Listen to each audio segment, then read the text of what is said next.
Hey, what's up, everybody? We're back with another BKFC Ask Me Anything.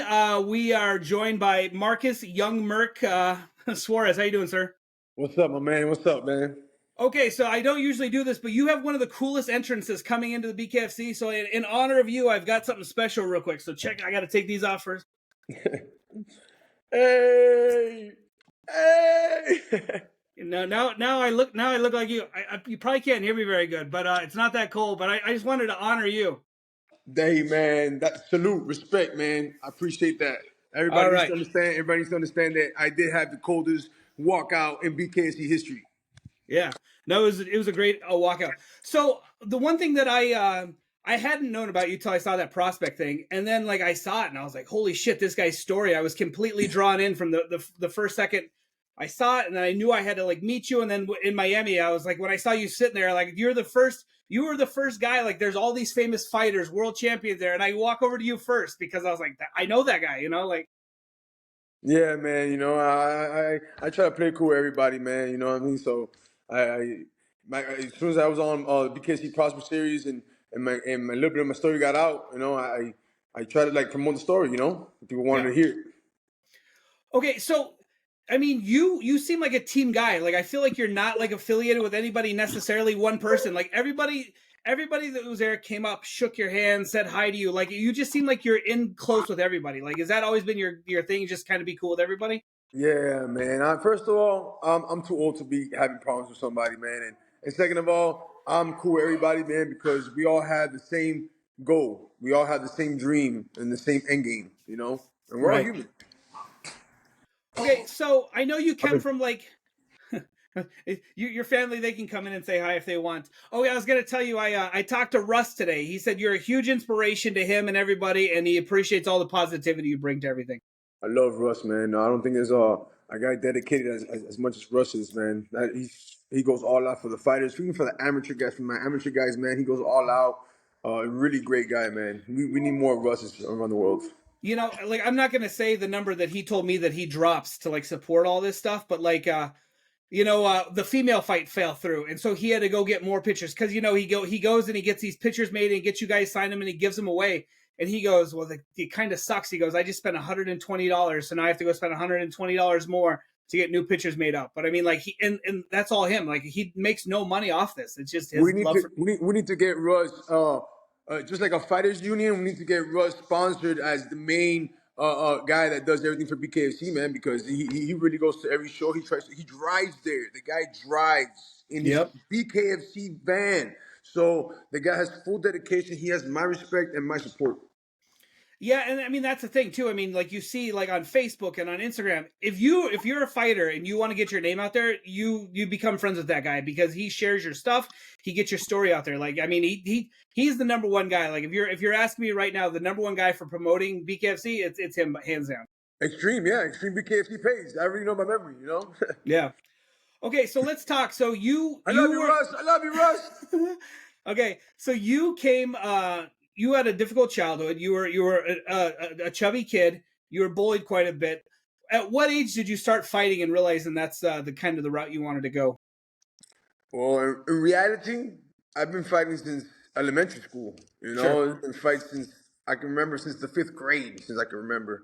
Okay. And a lot of the fighters that grew up in Miami can tell you the same thing. They grew up around fights and violence and around these schools. They're not the best. Miami is a lot of different cultures. So yeah, we have a lot of fights here growing up. Rough. Okay. So I usually ask the guys, do you remember the first time you were in a street fight? I mean, like you said, you fought a lot. You were bullied a lot. Do you remember the first time you stood up for yourself and got in a fight? Yeah, yeah. Middle school, man, sixth grade. I remember it was one of those things that happened in class, and it was like, oh, okay, well, after school in Four Wings, outside the school parking lot, and we walked there, talking all this, mad crap, and it was yeah, we fought. I remember it was adrenaline rush, man. Do you remember the kid's name? Oh man, Ed. You I don't don't have to remember tell the it kid's out. name. Okay, yeah. I just wasn't sure if sometimes that stuff gets ingrained in your memory and you're like, I Yeah, I remember know. like I know the twins. I know the twins were there, Brandon and Brian, and I know if there was somebody to hear that play, yeah, it's true what he's talking about. So I remember some flashbacks. yeah, that's funny. Okay, so at what age did you decide to like take your health back into your own control? Well, that's the thing, though, man. I felt like I had like nine lives, you know, and a lot of people don't know really my timeline because I literally disappeared off the map for like 4 or 5 years, and before that, I disappeared for 10 years. I did MMA in 2006. I started training in 2006, and then I had my debut in 2007 in Louisiana against Okay. Andrew Staples, and I had a TKO loss there in MMA. Then I fought Tony Melton, 6-1 in Tyler, Texas, in Okay. 2009. And then my last MMA fight was against Mike Dunhoff in Miami, Florida, and that was again in 2011. So I was young. I was uh, 18, 19 years old, and my last fight I was 24, 23 years old. Okay. But it ended in a very bad knockout. I fought in heavyweight. I fought broken orbital bone, Oh fractured wow. L5 spine. I fractured Oh. my tibia.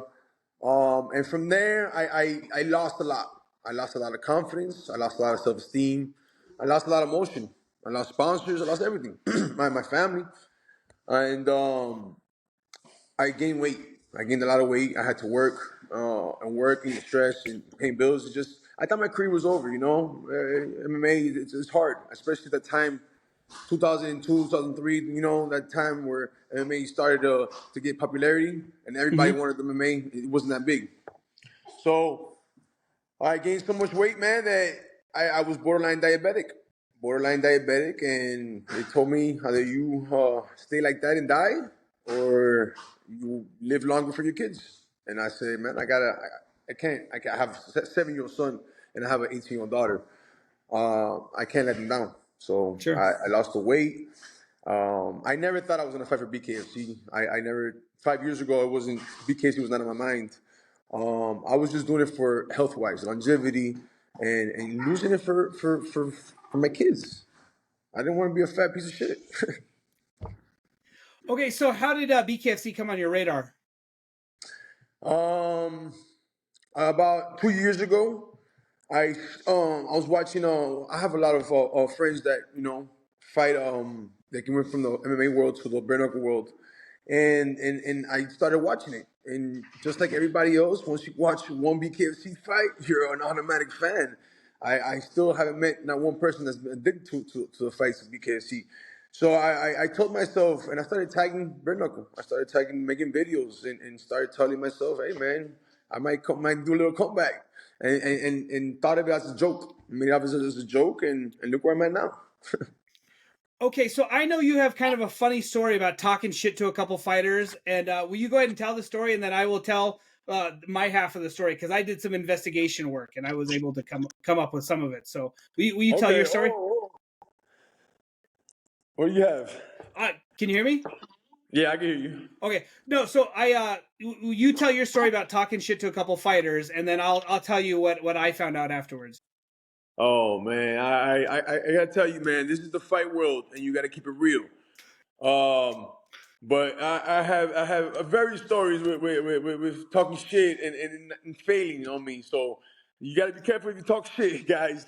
But yeah, I talk shit, man. I last year I made a video and I tagged Steve Tomahawk Tonsil, I tagged Joe Diesel Riggs, and I tagged Yuli Diaz Monster. And I see on my stories, I see that all three guys see the stories. Well, Steve Tomahawk Tonsil replied, and we ended up becoming friends. Joe Riggs replied, and we ended up being friends. The only one that didn't reply was Yuli. I said, okay, that's fine. I didn't really say nothing bad. I just wanted to say who people wanted to see me fight, and I guess Yuli saw it and he didn't like it. So I'm over here training at Young Tigers Foundation, and I get a call from, at the time my coach, Tigre. He's like, hey, this guy wants to spar with you on Monday, and he tells me the name. Oh, Yuli Diaz. I said, Yuli Diaz. I said, Coach, are you sure you really wants to spar with me and work with me? He's like, yeah, he wants to work with you. He wants to work with you. In my head, he wants to rip my head off. Yeah. So Monday morning comes, I go to the gym and Yuli's already there, in the ring, warming up. I walk in and I'm like, oh shit. And he looks at me in my face, he's like, I came here to fuck you up. I say, okay, and you have to be a man here, When you talk shit and it comes back to you, you have to put your big boy pants on, and I had to put my gloves on, put my mouthpiece, and we did 2 rounds, and we solved that, and he did the realest thing somebody can do. He didn't look for problems on the street, and he looked for me in the gym and fought me in the gym. So I think that's a little cool story. Yeah, that's funny. So I reached out to Yuli because I was like, look, we're going to mention your name in this thing. And I said, I want to make sure everything's on the up and up. And he basically corroborated your story. He goes, yep, I showed up. He goes, you can't talk shit to everybody. He said, I showed up. I put a whooping on him. And he goes, if he ever needs it again, let me know. So I was, Hey, full respect to Yuli Diaz, for real, man. The guy's a true warrior. The guy's a real father. And he's paved the way a lot for a lot of these fighters nowadays, man. So big respects to Yuli, man. Love you, Yuli. when was the last time you shaved that beard? That's a pretty monster beard you got going on. When was the last time you took it off? Right after the first fight I had with Drew Nolan on August 20, it was like probably the 25th of August. I Okay. was full of blood from the cut, and I said, you know what, cut it off. I had a lot of sweat, a lot of blood in it, so. Okay, so I rewatched your fight the other day. I thought you were winning. The one thing that irked me about your fight was how over the top your opponent got after I mean it was stopped for a cut. And granted, you know what? That's how you win sometimes. But I felt like he was losing. He got the cut stoppage, and it was a bad cut. I'm not going to say it wasn't. But I mean, over the top celebration and the weird goofy shit that kind of irked me. And I'm not even fighting. How did you feel about that as a fighter? Listen, I went into that fight saying you got to kill me for this fight. So for me to accept that they stopped the fight and I have to accept that they're gonna give him the win, it was hard. It was a hard pill to swallow. And then the guy's been trolling me online ever since, talking about he's ranked and he won. And listen, I understand they gave him the win. And he's comfortable. They gave him the win. But Sure. is anybody comfortable with that type of win? I wouldn't be comfortable as a fighter with that win, And I'm tired of him talking so much shit on the internet, man. That when I see him, I'm gonna beat him. I'm gonna beat him to the bone. You know what I'm saying? I'm tired of all this bullshit. So, yeah, man, it was a hard pill to swallow. Then and there, I definitely was whooping on him, and I'm more of a. It was my first BKFC. It was my debut, so I had to Sure. feel the fire, and I like to feel the fight out. I like to enjoy my fight. You know what I'm saying? But definitely, this fight's gonna be a little different. So yeah, I mean, we've talked to several fighters, and they said kind of the same thing. They said, typically I like to get in there and kind of go, but they said now with the bare knuckle, like in the fact that a cup can stop or a cut can stop a fight at any moment, it's had to change the way they fight. So going into this fight, you plan on being a new young Murk. Well, I mean, I don't want to talk too much before the fight, Sure, but you're just gonna see, and everybody's gonna see that there's a different. I changed camps, I changed coaches, I changed my routine, I changed everything. I like Muhammad Ali said, I'm a little different now. I'm broken now, a little Murk there, but. what's up, buddy?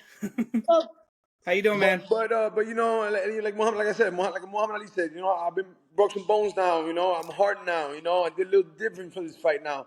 And if everybody thought I was beating him now, I'm just gonna overclass him. Okay, so are you and Nelson in Nate Shook's ear saying I want to rematch that fight, or did they approach you and say, hey, do you want to run it back? Oh, I've been asking for this fight since that day. Yeah, Right after I left the stage, I said, "No, you have to give me back that rematch, please. You have to give me back that rematch, because it hurts me to go on my record, and I had 0-1. I didn't want to start off like that, sure. To this day, it's a little fun topic. To this day, I have not tasted victory. In Okay. my years of a combat training and an athlete, I have not tasted a victory. So I'm drooling over this one. Awesome. Okay, so you have like a quote that you say all the time is you're not going to outwork you. To beat you, you're going to have to kill you. You are the guy that every time I message you, hey, let me know, message me back in a minute, and you'll message me 2 hours later. Oh, I was running. 2 hours later, oh, I was in the gym. Copy. Do you ever have downtime? Like, I mean, I feel like I got lucky right now in your downtime, but otherwise you're always in the gym. I'm gonna be honest with you. I don't have an off day. I don't have an off. Yesterday was kind of my off day, but I still trained. I still worked out. I train every day. I don't think anybody can outwork me, and I'm not saying that in a cocky way. I'm just saying the truth. Find me a fighter who works with the amateurs. Find me a fighter who works with the promoters. Find me a fighter who does everything that I do. My house, my kids, my family. Like, name me a fighter who does all that. But I just play my role. I'm quiet. I'm humble, and I wait till it's my turn. When it's my turn, I'm eating. I'm eating the whole plate and everybody else's plate because people need to understand that when it's time to fight, it's time to fight. When it's time to train, you stay quiet and you work in silence.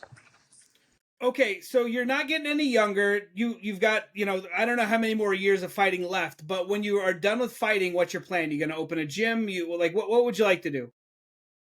I'm probably gonna be working with the younger I'm sorry, with the younger generation.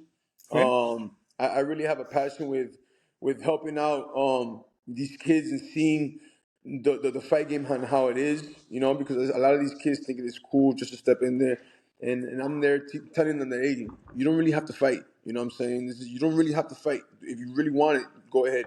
But I'm probably gonna go ahead and coaching and. God knows. I don't like to talk too much about the future because things just happen and doors open and you just have to open it. You Sure. know, so Okay, you talk about helping people. I know, like in Miami, that area, it seems like everybody does a lot of community because, like, you grew up tough, so you like are used to people helping you. You help people. So, is charity a big thing for you? What do you do? and to be honest with you, man, nobody's helped me, man, but my own family. Um, a lot of people left me in the dust, man. They left me to die, and I took myself out. So in reality, I don't hang around nobody, man. And what was the question again? I'm sorry, I lost track of that. No, I was saying, like you talked about wanting to help young people, young fighters, and I was saying, is that something you like want to do, and also more in the future, like charity work, helping out people? Definitely, it definitely yes. That gives me a passion in my heart. Helping out kids with autism and adults with autism. Hope for Miami. We work with them, Iron Fist, and I love what I do.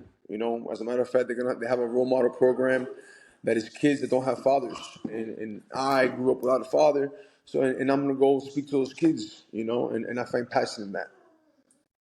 Okay, so I mean, have you been able to do like, are you bringing them in the gym? So have you noticed like an improvement in like self confidence and stuff? Like, I mean, the autism is one of those things. Like, you've got people that you wouldn't be able to tell, but then you've got people that are, and again, I feel like everybody knows somebody, and you got the Yeah. person, like, and like I said, I wasn't sure if you're seeing much gains with what you're working that you're doing. Yes, yes, I love those kids. Yes, man. I have a kid named Mikey. I teach him every Wednesday, and his dad brings him. Hey, relax, hold on. I have a kid named Mikey, and his dad brings him every Wednesday to my class, and he loves the putting the gloves on, and he loves the head movement, the shoulder rolling, and he loves the contact sparring, and he's learning so much from it, and also he's learning discipline. He's learning to control his emotions. Everything is coming so perfect, and I'm learning so much too because it's a learning experience for me too as well. So yeah, it's got to be, and like you just said, it fills your soul, like you're helping people. You, so if you have a son, is he going to be a fighter? Like I said, I'm a big guy that you don't have to fight if you don't have to. I'm taking the punches, so he doesn't have to. But he's seen what I do, and again, I'm not forcing him. He wants to do it, so I'm putting him in there, and he's boxing. He's boxing every day, Monday to Friday in Palm Beach boxing. You can shove your head in, buddy. I can't see. You got to. So you're going to be a fighter like your dad? I'm fighting in 9 months. 9 months? Oh, what? Like boxing? USA boxing, first amateur Oh, fight. how exciting, buddy. Well, good luck, man. We'll have to interview you before your fight, okay? Uh, Okay. So I think it's great. You got somebody like I met Gaio's kid at the weigh-in. I see him all over the internet now boxing. Your kid's gonna be boxing. I think it's great that gives you guys so much of the stuff you need, like a strong male role model. And then when your dad's boxing and you're in the boxing, what like a perfect bonding experience for you guys. Yeah, man. I wish they did that to me when I was young, and took us off the streets. I know Guy has kind of a similar story, and I wish we had parents to take him off the streets, But again, we see the Ryan Garcias, the Gervonta Davis, they all started at a similar age, and Mm-hmm. why not give them an activity to do, a responsibility and discipline? What's a Sure. better discipline than boxing, you know? Okay, so you're well connected in the prospects. You know everybody down there. Like prospects is coming up. Who should we be on the lookout for? Who's gonna be a fighter to watch for us? You talking about the amateurs? Yeah, the amateurs. Oh man, you got Chango, Christian Romero. Christian Romero is coming in hot. He has a fight now on the 15th with me on the Duffel Mall. You got so many. You got Lazaro Lara. You got Miguel Hinosa. You got there's so many talent. I put you on the I spot. can't name them all. I can't. Yeah. I can't. No. All right. No, I knew that you would know like who I should be on the watch because I watch all these shows and I want to know like going in like all right, this kid Murk told me to watch this guy. Man, I'm telling you right now, watch all of them. You watch Sure. all of them because all of them is like every single one of them has a specific talent, and they all and they're all building off of it. Because I've tried to help all of them, and they all have beautiful talent, man. Cool. All right, so we're gonna go ahead and wrap up the interview. Is there anybody you'd like to give a shout out to or promote anything before we do finish? I am boxing 305, baby. You know what I'm saying? Shout out to Iron Fist, man, and shout out to Hope for Miami. Shout out to all my sponsors and shout out to BKFC, man. Thank you guys for and shout out to you, man. You know, thank you for having me on, and it's been a pleasure and an honor. All right, well, I can't wait to watch you fight again. But moreover, I can't wait to meet you again. So that'll be an exciting experience for me. Hopefully I get to excite the people, man. You know what I'm saying? I know I gotta put on a show, and I'm definitely gonna put on a show so people can be like, hey, we saw that guy fight. We want to see him fight again. Absolutely. All right, sir. Well, thanks so much, and we'll talk to you soon. My brother, much love, man. Thanks, man.